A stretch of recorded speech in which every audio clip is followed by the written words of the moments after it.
Bu hayatta bir gün mutlu olamıyoruz mu lan? He? Neden uğruna her şeyi feda edeceklerimiz bizi üzgün görmekten çekinmedi? Neden hiçbir dostumuzu çıkar sevmedi? Neden? Neden her şeyi siktir edip yalnızı sevdik? Neden? Neler hissettiklerimi anlatacak değilim. Hissetmesen de sessizliğimi bilirsin. Anladığım çok şeyi anlamamasından geldim. Gökkuşağı renkleri vardı, ben siyahı seçtim. Bendim kaybolmuş, kendimden geçtim. Dostik damlarını tereddütsüz seçtim. Onların da derdi vardı, içince belirirdi.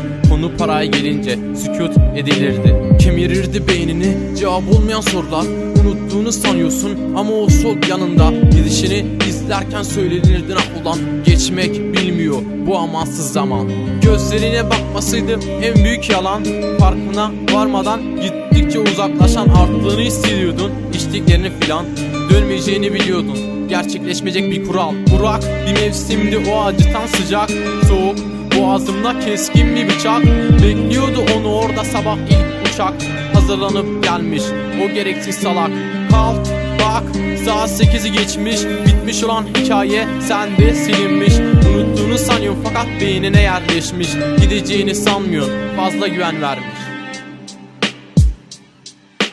Neden gittin ki anlamış değilim.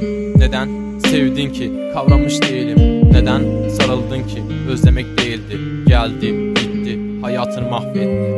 Olanaksız olayların olmayan sonu. Delirmiş bir insanın anlamsız notu.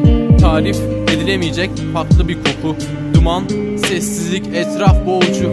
Karanlıktan kurtulamadım yine yanımda. Gel dediğinde giderdin hemen anında. Kimseyi dinlemez koşar adımla.